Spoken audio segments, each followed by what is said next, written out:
joined with the elder, the very knowledgeable elder, Blue Sky. Blue Sky, Oshio. Oshio, it's a pleasure again to be here. Further to say that I ask Great Spirit from the four directions that all good comes from this presentation that you are giving here today. Thank you. So the last time that you were here, the topic was Thanksgiving. Yes. The true meaning of the holiday. And we kind of left off with you in the middle of some very, very powerful information. And I wanted you to come back because the amount of knowledge that you have about our history as Indigenous Americans is very vast, and I didn't want to shortchange your wisdom. So I'm inviting you to come back to pick up where you left off and also talk about another topic which relates to some of the things that you were talking about when you left off, where you left off from in the last interview. And the topic for today, which we spoke about earlier, is the Indigenous American contribution and creation of so-called Black American culture. Well, a great amount of the culture that is accepted as being Afrocentric from the other part of this planet really is not. It is indigenous to North America. There was things I was talking about in regards to the way in which we express ourselves, the way we speak to one another, even the concept of us saying yo to one another is really basically coming from the Chalagi or Cherokee of saying oh shio, the way in which we dance, the way in which we walk. One of the things that I was speaking about before culturally was that the walk in the 70s that many people thought was an Afrocentric expression, in actuality was a long-haired Cherokee warrior walk. The hip-like walk that is expressed as being Afrocentric was not Afrocentric at all. In fact, and I believe it might be the James Adair book or another Cherokee book, which I can't quite remember at this time, but it dealt with how the warrior walked, and he walked with a limp, and his shoulder would dip as he walked. Now, that type of walk is not the only where in which you have seen that cultural expression is in America and by those who call themselves African American. We need to understand that on every part of the planet is an expression of the heartbeat of each indigenous group of people who express themselves in the format that Great Spirit wanted them to express the energy of Mother Earth. So you have the people of Australia, and they have a beat. You have the people in the Middle East, they have a beat. You have different peoples from different parts of Africa. They have a beat or a heartbeat that they are associated with our Mother Earth. The same in terms of our people here. Like, for instance, the stomp dance. The stomp dance is done differently here than it is done on the other side of the Atlantic. It deals with the connection with the earth, of Mother Earth, of the feeling that we do. And today you see many colleges and different organizations having stomp dance competitions. That deals with here. Yes, there is a type of stomp dance in Africa, but there is also the stomp dance here. One thing that you made me... Well, before you jumping ahead a little bit, okay. And I know that's on the agenda, okay. but before you get into that, I wanted you to pick up where you left off with the wannabe. Okay. Because that's where we left off on the last show. The wannabe situation is very delicate.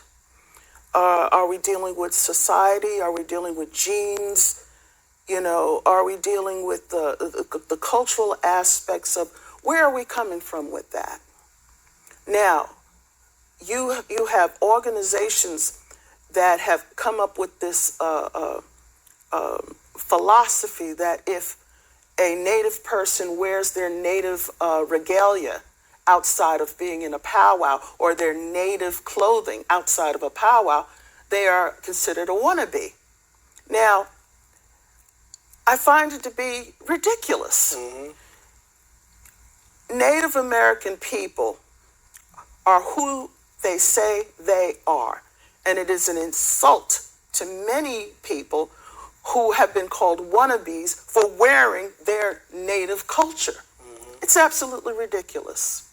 Many elders find it to be a total insult. They want to wear their clothing. They want to wear their jewelry. Why not? This is an economic thing as well. What, we don't buy anything from native people who are making these sort of things? This is not something to be hanging in a museum as they would like you to do. Right. It is our culture. You have everybody on the freaking planet, wearing European clothing, all right? And that is acceptable. But the moment that indigenous culture wears their own clothing, we're looked upon as being wannabes. Yeah. It's ridiculous. Mm-hmm. Now, how did that? Now, you say there's an organization. So, give us a little bit of background about this organization. There is a organization, the Eastern Native American people that they are wannabes. But the thing is, according to, I believe, the daughter of the last chief, when Europeans came here in the first place, she described it as a gigantic wave hitting the eastern coastline, so that culture for us was so bombarded with the energy of what was coming at us that much of our culture had disappeared or was forced from us. By the time that wave or tidal wave hit the Midwest and the Lakota and the Midwest tribes, they were able to some degree to hold on to an essence of who they were. Whereas here, the I would call it the Jackson period, President Jackson, who said the best Indian is the dead Indian. That's right. Okay. When he came along and who was fighting those and pushing all of the native people to the east, this is what we had to deal with. So the idea of us being able to hold on to something, to grab onto something, was essential to our mental and physical survival in a way.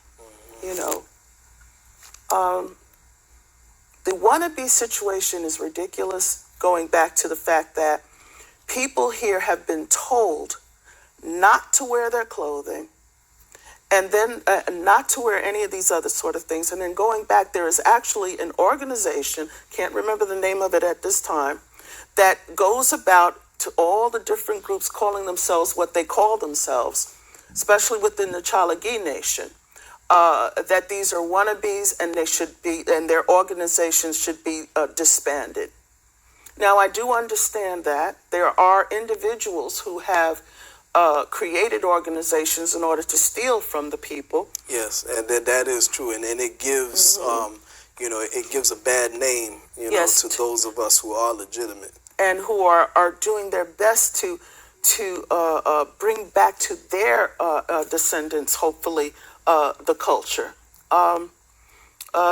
So we understand where they are coming from, but 9 times out of 10, it deals with a $5 Indian descendant who wishes to destroy any chance of of our people ever getting retrieving that which was taken away from us. You see, so you've got people just recently. A DNA test was done on a group of people, and they found out that 9 out of 10 of these people calling themselves Cherokee were Welsh, Irish, Scottish, German, okay? And not one person with this particular group had one iota of indigenous culture, unless it was indigenous, to Europe. Okay? That's right. And that happened just recently. You know, they even wanted to be saying that they were the original Hebrews. Yeah. Okay? And unfortunately, nothing of that which they were claiming was true. Right. Okay? Well, we're gonna take a break. Influence on quote unquote Black American culture. Stay tuned. Blue Sky. Let's talk a little bit about the indigenous American influence on quote unquote Black American culture. It's because it's an area that, hold on, is anybody upstairs switching? It's an area that needs more attention, and a lot of our mannerisms and culture has been attributed to the slave experience with the Africans that were brought over here via the transatlantic slave trade. However, what a lot of people don't realize is that the indigenous American influence was also a quote-unquote Black experience as well. And I know that this is something that we've spoken about before, and you can, I'll let you elaborate some more. Well, to get this to the point, yes, our cultures are definitely mixed. One side has one type of soul, and the other has another expression of soul. In terms of the dance, that comes from our culture in terms of the stomp dancing. Many people would only have it associated with Africa, but there was stomp dancing here. You don't get to see a representation of it through in a more ethnic expression, because that is basically not allowed. To make not to make light, but if one would look at the famous entertainer James Brown, it's a perfect example of him doing certain things on Soul Train many years ago, in the way that he held himself, the way that he did certain moves. These certain moves were Native American. Take a better look at what you're seeing there. There's something that you mentioned before, but I can't remember the name. I think it was the call and response. Call and response. Now, yes, you've heard African American people, or also African people possibly, going and calling out a call to do something, and there would be a response by the people who are doing the dance. That was here. It was not something that was taken from somewhere else and brought here. If you ever get a chance to see the performers, and I say that lightly, in North or South Carolina, it is represented there. You'll also see there are ancient, older films showing the call and call and response. And you need to do more research to see our culture and the way it was expressed. And you will find that many of the soulfulness of what we have here was originated here. And unfortunately, we're not given the credit or the understanding. Now, I think earlier I spoke to you about the walk, the where the so-called African American men would have that walk, the dip and the walk, the walk and the dip. That's mentioned, I think, even in the James Adair book, speaking about the long hair clan who used to show off in a way. That comes from here. That is not from the other side of the world. It's from here. You need to look at other things that we did. The pounding of the corn. That's done in many cultures. But all of these socialisms that many brown and black complexioned people feel came from the other side of the pond or the Atlantic. We're also here, and we expressed ourselves. Again, to each indigenous people that I spoke about before, there is a soul beat that is designated for that tribe, that nation, that people, that continent. In China, they even have it. The Japanese have it. You know, you've seen representations of it. And we are given by Great Spirit to do certain types of things in order to keep the planet in balance. And since now, because of the energies of the patriarchal system that has destroyed many of the matriarchal systems around the world, the imbalance of Mother Earth shows itself. And these things that we were taught to do were never supposed to be stopped. You know, this is what is necessary for us to understand. Right. You mentioned earlier about the cultures being mixed.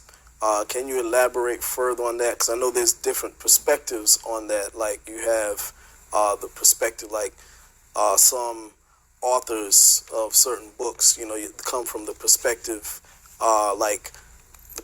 like William Lauren Katz, who wrote the book Black Indians, whose premise is that the darker skinned natives are the product of African runaways and the indigenous populations here. And you have other authors that maintain that they were those of our people that were already here, and that there were people that came over via the transatlantic slave trade that mixed in with darker people that were already here. Can you elaborate on those particular points of view? Well, there was a book that was written that was saying they came before Columbus, is one book. You have the book that was mentioned by Katz that speaks of that there were only black people here dealing with the slave trade, which is, you know, ridiculous when it comes to speaking about the California Indians who were obviously here prior to the slave trade and had cultures. But my dear brothers and sisters, there's also a need to understand that people of color have been here, or our particular shades have been here way far, thousands and thousands of years prior to the Ice Age, 10,000 years ago. There is evidence here, but this is considered hidden history. And because it's considered hidden history, it is not accepted as such. There is a documentary, and you can look this up, and it deals with finding the remains in the northern part of South America. And they called these people Negroid. Now, they said these people were killed prior to the Ice Age. So now if they were killed prior to the Ice Age and they had Negroid features, okay, that has absolutely nothing to do with the slave trade of 500 years ago. Right. Now, there are two descendants left of the black peoples that were here in the Americas in South America, and they found them. Okay, and the bloodline suggests that they were the same people of the indigenous people of Australia. Now, I have been lucky to meet an elder, a very beautiful, dark complexion, black, pearl eyes, and he was between the age of 80 and 90 years old. And I believe that he was a Polk, a Missouri Indian. I later did some research on the Polk Indians of Missouri, and they were a very dark complexion Indian group of people, or Native American indigenous people. This elder was absolutely beautiful. And when I looked at the painting of the Polk Missouri Indians, this man was a complete twin of the paintings that were painted back in the 1800s. Okay. Wow.